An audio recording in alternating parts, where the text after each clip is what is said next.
Smiley? Where are you? Smiley! What are you doing down here hiding behind my chair? What? You're scared? What are you scared of? Oh, Smiley is scared of the dinosaurs. Oh, Smiley, you don't have to be afraid of the dinosaurs. They're not real. And besides, there aren't any more real dinosaurs. Dinosaurs are extinct. You don't know what extinct means? Well, extinct means they once lived on the earth, but there are no more dinosaurs living on the earth anymore. Here, let's read a book about that. It's called The Day of the Dinosaur by Stan and Jan Berenstain. Long ago, long ago, before many things we now know, before cities, towns, and roads, before people, before birds and frogs and toads, long before, it was the day of the dinosaur. Some were small, as big as your cat, like Fabrasaurus. Some were thin, like Mesosaurus, and others fat, like Aryops. Some were big, very big.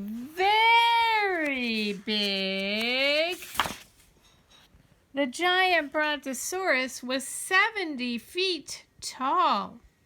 Its name means thunder lizard. It was the biggest one of all. And here's the Brontosaurus eating the tops of the trees. Dinosaurs roamed all the earth, places far and near. But now they are gone. How do we know they were here? We know it from the skeletons they have left behind, buried in the earth for scientists to find. The bones, which we call fossils, tell us much about the dinosaur. They tell us its size and shape. They tell us much more. They tell us Tyrannosaurus rex was huge and fierce and strong, with terrible quick jaws and teeth 6 inches long. His ferocity was famous. It has long been told of. What did Tyrannosaurus eat? Whatever it got a hold of. But sometimes Tyrannosaurus bit off more than it could chew. The armored Stegosaurus was pretty mighty too. Its back was armor-plated. Its tail was tipped with spikes. It's very reckless not to duck when Stegosaurus strikes. Brachiosaurus's nostrils were atop its head. They let it breathe while sleeping in its waterbed. Dimetrodon was a carnivore, which means its food was meat. Its great and splendid back sail was used to take in heat. The creature Pteranodon had a 20-foot wingspan. It was the biggest flyer ever since the earth began. It had a 4-foot bill and a very lofty crest. When it comes to flying reptiles, it was the biggest and the best. Archaeopteryx is not an easy word, but neither was it easy being Earth's first bird. After dinosaurs came other kinds of creatures. They also had amazing body parts and features. The saber-toothed tiger, of course, had saber teeth. The prehistoric rhino had rows of horns above and giant tusks beneath. The moa was a flightless bird. It stood 13 feet tall. It had gigantic drumsticks, but its brain was very small. The flightless moa is now extinct. And here's a joke. In other words, there are no moa, like no more. But it no longer is the day of the dinosaur, except as fossil bones. They exist no more. They are now extinct. Sometimes we wonder why. Were there just too many for the food supply? Was there a great disaster? Or did it get too dry? It's the sort of question scientists like to think about. Maybe you'll be a scientist, and maybe you'll be the one to figure it out. What do you think about that, Smiley? Would you like to be a scientist someday? What do you think? Yes? Oh, good. Well, let's read some more books about dinosaurs. These are kind of more fun. This one is called, How Do Dinosaurs Say Goodnight? And there are all the dinosaurs on this page. How Do Dinosaurs Say Goodnight by Jane Yolen. How does a dinosaur say goodnight when Papa comes in to turn off the light? Does a dinosaur slam its tail and pout? Does he throw his teddy bear all about? I hope not, Smiley says.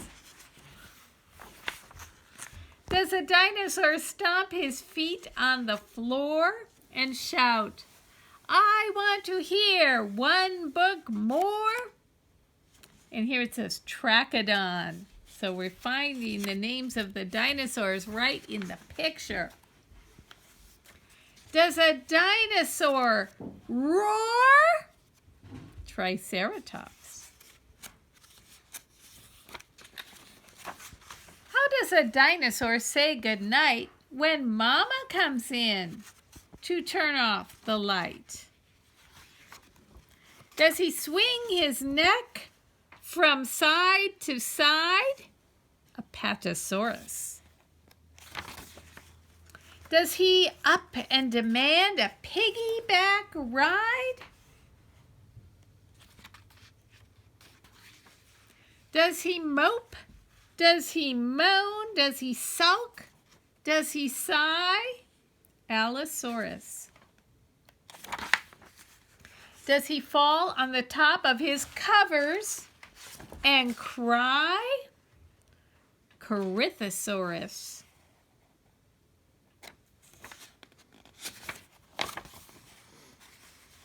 They turn out the light.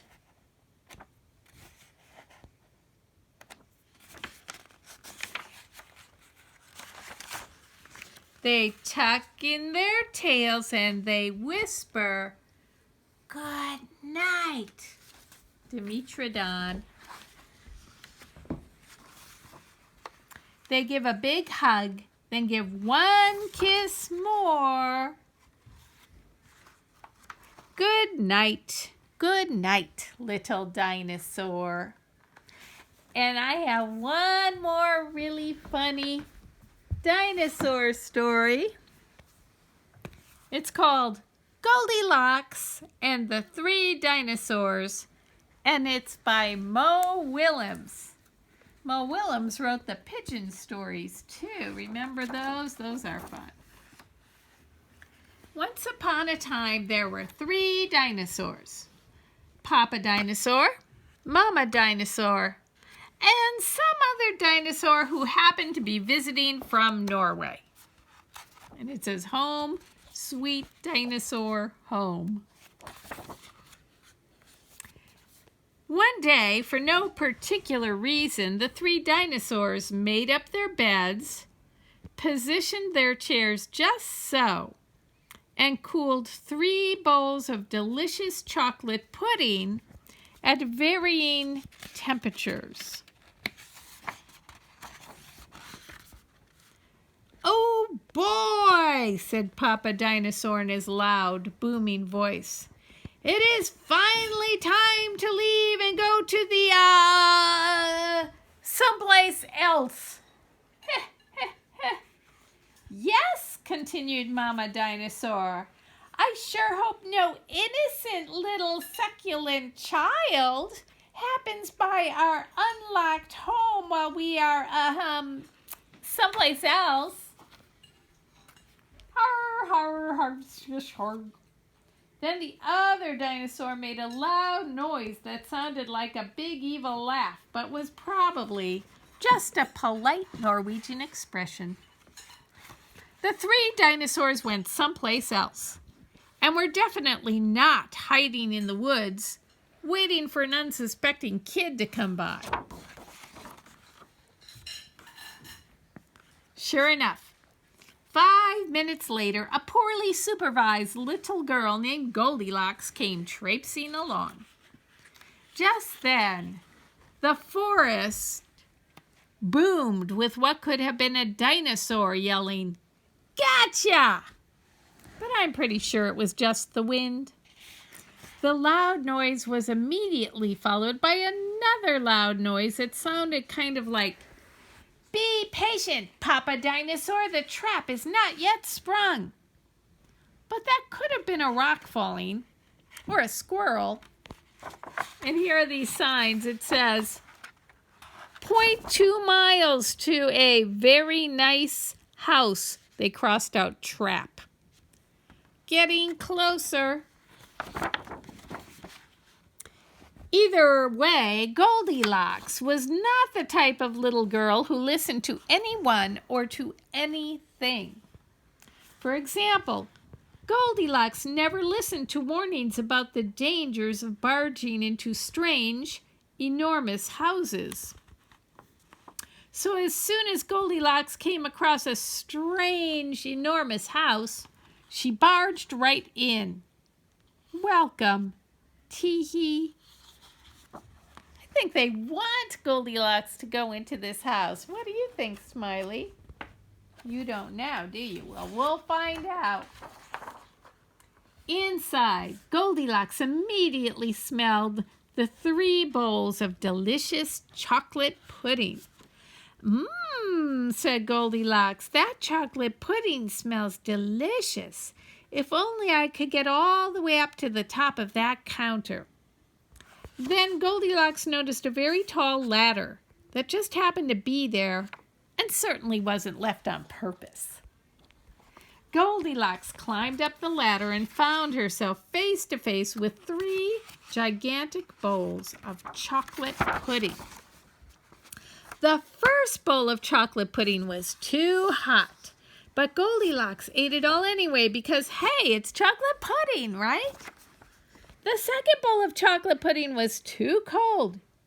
But who cares about temperature when you've got a big bowl of chocolate pudding? Not her. The third bowl of chocolate pudding was just right. But Goldilocks was on such a roll by now that she hardly noticed. Soon Goldilocks was stuffed like one of those delicious chocolate-filled little girl bonbons, which, by the way, are usually not the favorite things in the whole world for hungry dinosaurs.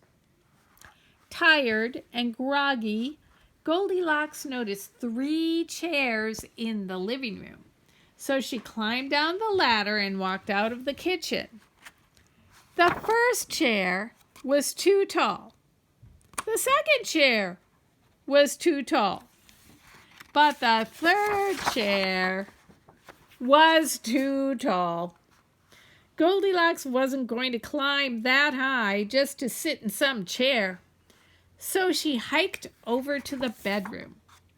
When she got there, Goldilocks noticed that the beds were also gigantically big. "What is going on around here?" groaned the exhausted girl. "The bears that live here must be nuts." Just then, The room filled with a loud, booming noise that was either a passing truck or a dinosaur gloating. "A few more minutes and she'll be asleep. Delicious, chocolate-filled little girl. Bonbons, little girl bonbons are yummier when they're rested." Even a little girl who never listens to anyone or anything had to hear that. Goldilocks took a minute to stop and think, which was longer than she was used to stopping and thinking. "Hey," she told herself, "this isn't some bear's house. This is some dinosaur's house." It says, "Wipe your talons." Say what you like about Goldilocks, but she was no fool. As quickly as she could, she ran to the back door and she got out of there. Just then, a loud plane flew by, which sounded pretty much like a trio of dinosaurs yelling, "Now!" or "Charge!" or the Norwegian expression for "Chewy bonbon time!" Suddenly, and completely coincidentally, the three dinosaurs rushed through the front door. But they were too late. Goldilocks was gone, and all that was left in the house were 3 disappointed dinosaurs. The end. And the moral is, if you ever find yourself in the wrong story, leave. And look, Smiley. Now she sees the 3 bears. And the moral for dinosaurs is, lock the back door. That story had both bears and dinosaurs. Did you like it? Yes, you really liked that one. Both bears and dinosaurs. Well, I hope you enjoyed our stories today, and I hope you have a great week. And until next time, take care. Bye.